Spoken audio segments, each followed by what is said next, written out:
Di sekolah emang nggak bullying sih. Justru karena bullying itu justru karena saya berprestasi.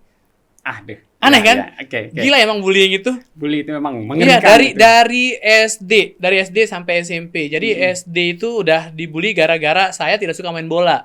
Dapatlah kita di sekolah di tempat orang-orang yang sering bullying saya dulu itu. Dan saya dapat kesempatan untuk ngomong speech di situ tentang untuk mengingatkan nikah dini gitu kan. Ada muka-muka itu gitu. Jadi langsung kebayang Emosi saya emosional gitu loh ngomongnya tuh pas ngasih tahu saya cerita semuanya. Saya dulu waktu SMP saya dibully gini. Maksud saya cerita di situ supaya anak-anak yang sekarang jangan sampai begitu. Ada mereka di situ dan saya nggak tahu kenapa saya mau menangis waktu itu. Tapi kayak healing ya, kayak lepas jadinya. Waktu itu bahwa ternyata wah bullying ini ternyata segininya ya gitu. Makanya saya sekarang kan guru kan basicnya. Itu yang saya paling saya tekankan gitu. Berbagi cerita untuk saling inspirasi. YS Podcast. Assalamualaikum warahmatullahi wabarakatuh. Waalaikumsalam warahmatullahi wabarakatuh. Ya, masih dengan Bang Haji. Ya, ini di part kedua ini ada hal yang cukup menarik. Saya ingin diskusikan dengan Bang Haji. Ini sebetulnya sama semua kita. Kalau kita tidak berani melawan ketakutan diri kita, maka terkurunglah kita di situ. Betul. Akan sudah berada di tempat situ terus. Tapi kalau kita berani melawan, dan ini Bang Haji sudah membuktikan. Bang Haji, nah ini akhirnya membuka sedikit Bang Haji ini. Iya. Yang orang pada awalnya ini introvert, yang susah ketemu orang. Iya, jadi ada mental issue sih sebenarnya yang sebenarnya banyak orang sih kena, cuman orang nggak banyak yang sadar ya. Iya. Nggak banyak yang sadar dan tidak menemukan iklim di masyarakat yang sadar itu juga gitu. Kayak misalnya ada orang yang stres karena banyak tekanan dalam hidup, itu malah dibully, malah di ini gitu. Dan banyak yang kayak gitu gitu. Nah, kalau di kasus saya itu sebenarnya bukan hal buruk yang menyebabkan itu, justru hal baik gitu. Hal baik malah. Ya, justru kayak waktu jadi saya tuh orangnya masuk ke usia 25 ke atas terus 30 itu justru malah menguat gitu. Kayak ada trauma masa kecil kayak gitu-gitu tuh yang menyebabkan jadi ternyata itu ya yang membuat saya tuh tidak nyaman kalau berada di tempat ramai gitu. Kayak tadinya saya kan asli Sumbawa nih. Saya mau tinggal di Mataram, mau kuliah di Mataram tuh niatnya supaya saya bisa nonton konser. Bisa nonton live konser gitu. Terutama dulu sukanya sama Sheila on 7 kan. Sama Noah gitu, Peter Pan waktu itu. Terus tiba-tiba nyampe sini, nonton nih, tapi nggak nyaman. Ternyata saya nggak nyaman berada di banyak orang tuh, capek luar biasa tuh, kayak nggak tahu kenapa ya, ada hal yang membuat saya capek gitu, energi kita tuh habis gitu. Ya apa ya, kalau saya kan mencoba membayangkan Bang Haji. Tekanan ya. Iya, kayak tekanan kayak yang Bang Haji dapat. Kayak kita insecure. Secure ya. Ya, kayak insecure mulai dari penampilan mau dari apa gitu, kayak saya nggak ini deh, kayak saya ada yang salah kayak gitu-gitulah itu kalau di tempat orang-orang yang ramai itu, dan seolah-olah orang-orang tuh akan mengintimidasi kita gitu. Itu ternyata kalau saya runut-runut penyebabnya tuh ternyata karena waktu kecil itu saya sering dilarang sama orang tua saya. Belum saya ini anak pertama, cucu pertama lagi gitu kan. Jadi perhatian tertuju ke sana semua. Jadi itulah. Jadi dulu tuh kalau di kampung itu, jadi ada orang kondangan ya, orang ini kan malam kan, terus ada band kan. Iya, betul. Ya ada band, ada apalah gitu. Terus saya nggak boleh pergi. Jadi saya cuma dengar dari rumah itu suaranya gitu.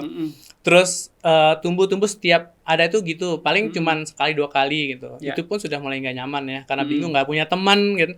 Terus berikutnya waktu lebaran misalnya, lebaran anak-anak muda minta uang ke orang tuanya pergi kemana gitu, naik motor ke pantai kemana, itu orang tuaku saking takutnya, kakekku terutama nggak boleh terus nggak boleh. Akhirnya ketika tumbuh besar kayak remaja dan dewasa itu dikasih uang pun nih, uang silakan pergi main-main, udah nggak ada keinginan. Sudah terbentuk bahwa kalau hari lebaran saya cuma di rumah nonton operet lebaran gitu di TV gitu sambil menunggu tamu datang gitu. Jadi gitu, mungkin teman sih ada, tapi mungkin teman-teman itu udah capek mungkin ngajakin gitu karena toh nggak bisa juga gitu. Nah itu yang kebawa sampai dewasa. Justru ternyata hal-hal seperti itu menguat di usia kita tuh, usia krisis itu 25 sampai 30 tahun itu. Karena mungkin di situ kita mulai menghadapi dinamika hidup Kompleks ya. ya. Agak kompleks. Nah, itu muncul gitu di situ Oke. trauma itu gitu. Itu yang harus kita berusaha berdamai dengan itu. Oke. Nah, tambah lagi ketika saya waktu itu banyak hal lah yang akhirnya bikin depresi segala macam gitu karena memang udah ada dari awal ya. Ya. Akhirnya kenal autoimun. Kenal autoimun, psoriasis. Tadinya sih nggak ada hubungannya atau enggak sama itu kan. Ya. Saya pikir ya kayak biasalah, sakit biasa lah gitu, penyakit biasa. Jadi teman-teman sini ya. Nah, yang ini Bang Haji ya. Jadi teman-teman kalau autoimun psoriasis itu gangguan di kulit. Tapi gangguan sebenarnya itu ada di dalam badan kita, di usus kita gitu. Ada di usus yang ngefeknya tuh ke kulit gitu. Nah, itu kena saya waktu itu mulai membesarkan Imaji TV sih. Jadi waktu itu narasumber tuh udah lumayan ya, orang-orang besar lah datang gitu, dan itu membawa angin segar gitu. Terus tiba-tiba berawal dari ketombe. Dari ketombean parah gitu, ketombean parah, ini kenapa ya gitu. Terus malam-malam tuh ketombean gatel kan sampai sampuan gitu, ternyata beberapa jam kemudian lagi gatel gitu. Terus tiba-tiba akhirnya ke dokter kan, periksa ke dokter kulit. Oh, ini ada gejala namanya seborrheic namanya. Seborrheic. Terus seborrheic itu biasanya awal dari psoriasis itu katanya gitu. Dicek lah di belakang telinga. Jadi kayak ada ketombe gitu, kayak kulit ngelupas kayak ketombe gitu. Iya. Ada. Saya pikir dulu kan emang kalau usia kita 30 emang harus ada begini-begini ya gitu. Saya pikir alami gitu kan. Oh, ternyata itu. Ternyata memang ketika akhirnya saya nyari-nyari tahu kan, nyari-nyari tahu ternyata memang ada efek dari itu, dari kita terlalu depresi, terlalu banyak overthinking lah gitu. Overthinking yang akhirnya kita itu ngerasa bisa menghandle banyak hal, kita mengkhawatirkan banyak hal gitu. Banyak sekali ketakutan kita, hal-hal yang mungkin sebenarnya nggak usah kita khawatirin gitu, kita serahin aja sama Tuhan gitu. Dulu nggak bisa ngomong gini gitu, harusnya dari dulu bisa ngomong gini. Dulu kepikiran terus gitu, apa-apa tuh kepikiran terus. Jadi, kayak hal-hal kecil itu juga akan menjadi buat orang mungkin ya. Buat orang ya, masa bodoh itu. Tapi ternyata buat Bang Haji itu menjadi hal yang sangat besar. Iya, itu bisa men-trigger hal-hal. Dulu pernah saya tuh zaman-zamannya SMP, itu benar-benar menyakitkan. Jadi begitu misalnya saya sendirian, duduk sendirian tuh kayak, kalau saya gambarin tuh kayak ada awan hitam tiba-tiba datang, tiba-tiba saya jadi sedih, jadi merasa bersalah, padahal nggak ada apa-apa gitu. Berarti random banget kalau random banget. Jadi tiba-tiba, dan itu nggak ada yang tahu. Ini orang tua saya, keluarga saya nggak ada yang tahu gitu, struggle sendirilah gitu. Pokoknya tiba-tiba tuh datang kayak awan hitam tuh dalam bayangan saya ya, kayak energi. Tiba-tiba datang, saya tuh langsung capek karena overthinking, kayak mikir, kayak merasa bersalah gitu, nggak jelas itu merasa bersalahnya apa gitu. Pernah nggak orang tuh kalau in positive way kayak ada orang yang tiba-tiba kangen seorang orang, tapi kangen sesuatu tapi nggak tahu kangen siapa gitu. Kayak ada perasaan begitu gitu. Nah akhirnya itu, berat, itu paling berat sih dulu masa-masa remaja itu. Jadi kayak itulah, kayak merasa saya ini nggak dianggap, padahal nggak ada yang nggak nganggap gitu. Terus merasa saya itu pokoknya kurang aja gitu. Kurang aja. Padahal di sekolah saya berprestasi loh. Di sekolah itu saya berprestasi dan apa ya, memang di sekolah emang bullying sih. Justru karena bullying itu karena saya berprestasi. Aneh kan? Gila emang bullying itu. Bully itu memang mengerikan. Iya, dari SD sampai SMP. Jadi SD itu udah dibully gara-gara saya tidak suka main bola. Sementara teman di kelas itu cuma ada 11. Dan saya harus ikut kan? Iya. Dan saya harus ikut gitu. Kalau nggak ikut tuh jadi bulian itu. Itu kan udah pertama udah mulai memaksakan apa yang kita tidak suka kan. Itu udah mulai itu. Terus SMP tuh masuk, saya tuh terlalu aktif mungkin di teman-teman kayak di Pramuka aktif, di OSIS aktif, di PMR aktif, terus ranking 1 2 terus gitu. Justru malah itu jadi bahan bulian gitu. Saya dibilang culun lah, saya dibilang apalah gitu. Terlalu rajin juga nggak baik buat teman. Ternyata begitu. Saya sampai misalnya kalau lagi pakai, kan dulu pakai Walkman kan, jalan gitu kan. Terus ada tuh anak-anak yang suka ngebully tuh, lihat jalannya kayak monyet pakai Walkman gitu. Saya sampai bingung kaki yang mana nih mau melangkah, saking ininya. Nah dari situ udah mulai kan jadi ada itulah, jadi kayak luka batin lah gitu. Iya. Nah ternyata memang di usia-usia kita 25 ke atas itu mulai berdatangan itu. Oke, jadi Justru dia apa malah makin menguat gitu. dampaknya berarti apa ya? Mungkin Enggak dulu ya. yang itu, enggak waktu itu. Oke, ya Allah. Justru dampaknya 25 30 malah, karena di situ juga kita mulai menghadapi masalah-masalah hidup yang lain kan. Dan itu muncul, nggak akan bisa hilang gitu.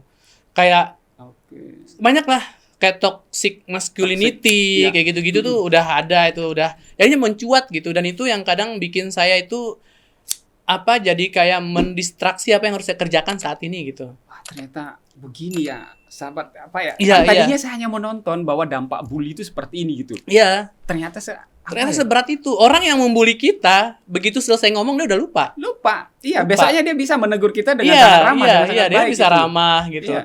Bahkan saya tuh sampai sekarang tuh masih kayak orang itu udah baik loh, orang itu udah ada yang bully saya tuh udah jadi ustadz gitu-gitu. Tapi saya masih kayak merasa ada, kayak saya harus ngomong deh sama orang ini saya baru tenang gitu. Karena itu terpatri betul Iya, ya karena udah di dalam bawah sadar gitu. Kita, ya. Oke. Kita juga nggak mau kan seperti itu. Dulu kan kalau pernah lihat Marsyanda yang ngomel-ngomel gitu, Iya, itu tuh dulu orang mungkin nggak ngerti, dianggap dia gila. Tapi memang itu dampak bullying itu. Jadi dia nggak akan bisa lupa gitu. Bahkan Parah. orang-orangnya yang mungkin nganggap kita kayak sekarang datang kayak teman kita, tiba-tiba udah itu sebenarnya masih, kalau kita nggak ngomong ke dia, itu nggak bisa. Jadi saya akhirnya dapat ya satu kesempatan waktu itu. Saya ngasih kayak karena waktu itu ada kita nama kelas inspirasi Lombok ya, kelas inspirasi Sumbawa juga. Akhirnya sama Bang Fatul Rahman juga ya. Oke. jadi di Sumbawa waktu itu Iya, kan. Nah, dapatlah kita di sekolah di tempat orang-orang yang sering bullying saya dulu itu. Dan saya dapat kesempatan untuk ngomong speech di situ tentang untuk mengingatkan nikah dini gitu kan. Emang di situ emang banyak gitu kan. Ada muka-muka itu gitu. Jadi langsung kebayang Emosi sekian tahun yang saya lalu. emosional gitu loh ngomongnya tuh, pas ngasih tahu saya cerita semuanya. Saya dulu waktu SMP saya dibully gini. Maksud saya cerita di situ supaya anak-anak yang sekarang Tidak. jangan sampai begitu. Ada mereka di situ dan saya nggak tahu kenapa saya mau menangis waktu itu. Tapi kayak healing ya, kayak lepas jadinya. Jadi di situ udah mulai ini kan, udah lega yang itu gitu. Udah lega akhirnya yang bully-bully itu di situ. Dan kita bayangin aja berapa tahun kita bawa luka batin itu gitu. Bayangkan munculnya ini loh, saya nggak kepikiran kiranya udah bebas dari masa kita kecil. Masa Jadi kecil itu selesai. Padahal enggak. Ternyata, terpendam. Dia butuh momentum tersendiri ternyata untuk bangun Betul. lagi, Justru dia dan itu yang keluarnya di membuat situ. kita Bang Aji ya, seolah-olah itu kumpul pada satu waktu. Ketika kita menghadapi masalah-masalah hidup baru, masalah-masalah di usia dewasa gitu kan, yang dinamika entah itu rumah tangga, entah itu kerjaan, itu muncul gitu, nambah berat gitu. Kayak misalnya saya harusnya buka Facebook misalnya. Tadinya saya mau nyari ide mau nulis apa gitu, terus ngelihat tiba-tiba ke-trigger aja dikit itu. Tapi untungnya saya tuh suka nulis. Oh, ada pelampiasan Ya, berarti ya. jadi pelampiasan dari kecil udah terbiasa nulis kan di diary. Jadi semua perasaan saya tuh di diary semua. Mau marah, mau apa itu mungkin alay ya, tapi nggak tahu kenapa dulu saya senang aja gitu, karena mungkin setelah nulis tuh jadi merasa lega gitu. Oke. Apapun itu, perasaan apapun, entah suka sama orang atau lagi marah sama Pokoknya siapa, pokoknya semua nulis gitu. Tuangkan di dalam Iya, tulisan ya. akhirnya begitu kenal blog, ya nulis di blog gitu. Walaupun nggak banyak yang baca, nggak apa-apa, pokoknya udah lega aja gitu. Jadi begitu, ternyata baru sadar waktu itu bahwa ternyata wah bullying ini ternyata segininya ya gitu. Makanya saya sekarang kan guru kan basicnya. Itu yang saya paling saya tekankan gitu. Kadang saya kelepasan marah kalau ada yang bully itu, karena saya tiba-tiba kayak ke bawah gitu.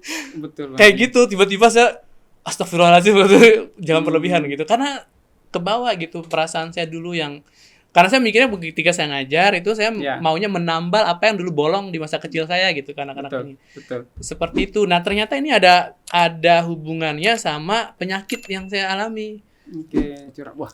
Kebocoran usus itu disebabkan karena pikiran itu, karena menumpuknya pikiran yang harus kayak melampaui batas gitu. Iya. Kayak melampaui batas, tambah lagi dengan pola makan kita yang tidak sehat, misalnya sering terlalu banyak gula, terlalu gitu. berbagi cerita untuk saling inspirasi. YS Podcast.